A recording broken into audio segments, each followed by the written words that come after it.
बिस्मिल्लाहिर्रहमानिर्रहीम। अस्सलामु अलैकुम वरहमतुल्लाहि वबरकातुहू। व्यूअर्स, वेक्टर एनालिसिस एक्सरसाइज 2.2 का क्वेश्चन नंबर 1 का फर्स्ट पार्ट सॉल्व करते हैं। Vector analysis book to follow. Determine a unit vector perpendicular to the plane of a 2i minus 6j minus 3k and vector b is equal to 4i plus 3j minus k। ये दो vectors हैं और जिस plane में ये लाई करते हैं उस प्लेन के परपेंडिकुलर हमने एक वेक्टर मालूम करना है। अब क्वेश्चन सॉल्व करने से पहले आपको जहन में लाना चाहिए कि वेक्टर्स के प्लेन के परपेंडिकुलर जो है वो कौन सा वेक्टर होता है। दो गिवन वेक्टर्स हों जिस प्लेन में वो मसलन एक वेक्टर ये है फ़र्ज़ करें और एक वेक्टर ये है, तो इसके इन वेक्टर्स के प्लेन के परपेंडिकुलर वेक्टर कौन सा होगा। तो वो अब मैं यहाँ पे इसको अगर आप बताऊँ, अगर ये मैं इंडिकेट करूँगा ये एक वेक्टर है जो इनके परपेंडिकुलर है। बेसिकली ये कंप्यूटर स्क्रीन से आउटसाइड आ रहा है, बाहर आ रहा है। आउटसाइड यानी ये दो वेक्टर जो थे, ये वाले दो वेक्टर जो थे, ये दोनों ही कंप्यूटर स्क्रीन के ऊपर हैं और ये कंप्यूटर स्क्रीन से बाहर वाली डायरेक्शन पे है ये वाला वेक्टर। तो ये उन दोनों के परपेंडिकुलर है।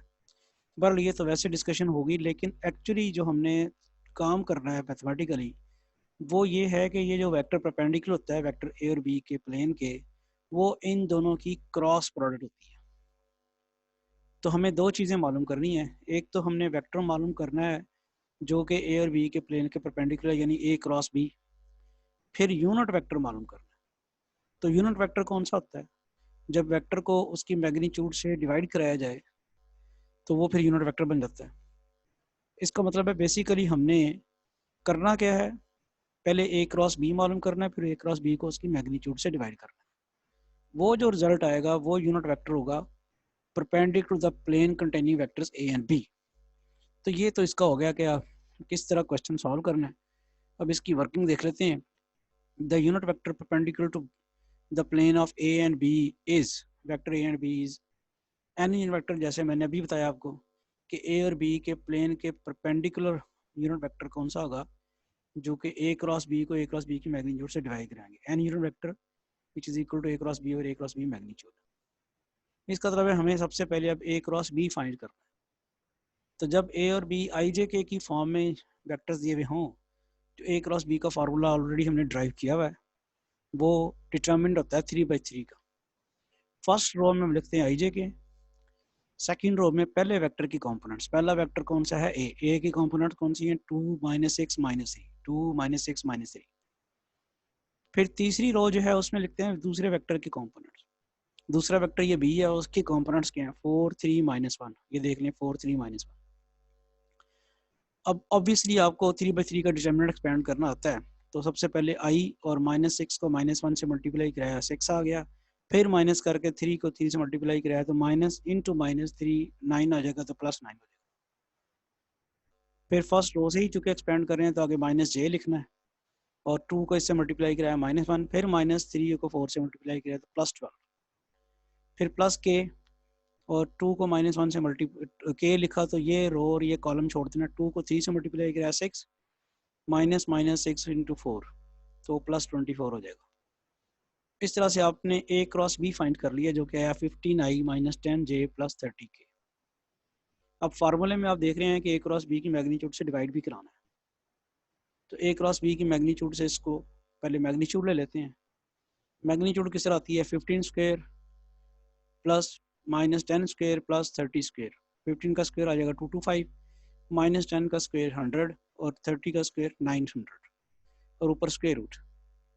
अब जब आप इसे करते हैं तो 1225 स्क्वायर रूट आता है ए क्रॉस बी अंडर रूट, और ये 35 का स्क्वायर होता है 1225, तो 35 इसका आंसर आ गया। हमने दो चीज़ें फाइंड कर ली हैं। देखिए हमने ए क्रॉस बी जो है उसकी ए क्रॉस बी भी फाइंड कर लिया हमने, ये ए क्रॉस बी फाइंड हो गया, और ए क्रॉस बी की मैग्नीट्यूड भी फाइंड होगी। अब सिर्फ एन यूनिट वेक्टर मालूम करना है। वो कैसे आएगा? ए क्रॉस बी और a cross B magnitude. A cross B लगाएं ऊपर क्या था? 15i - 10j + 30k। और ए क्रॉस बी की मैग्नीट्यूड जो है वो 35 है।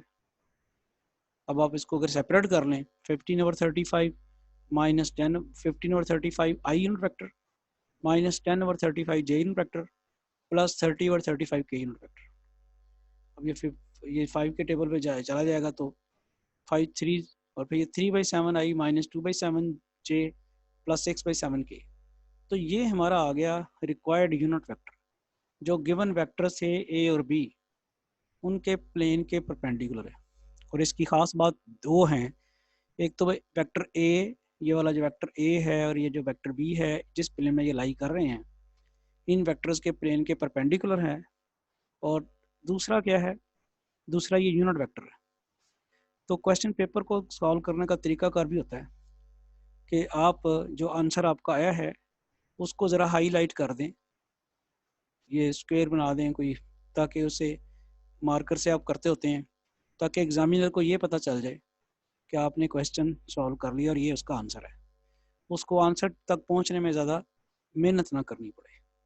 तो ये पेपर मार्क करने का आपका तरीका है कि आप खूबसूरती से लिखें, साफ करके लिखें और एग्जामिनर को पेपर मार्क करते वक्त कोई आपका क्वेश्चन का सलूशन ढूंढना ना पड़े, उसे ऑब्वियसली नज़र आना चाहिए, सामने नज़र आना चाहिए और प्रोमिनेंट होना चाहिए।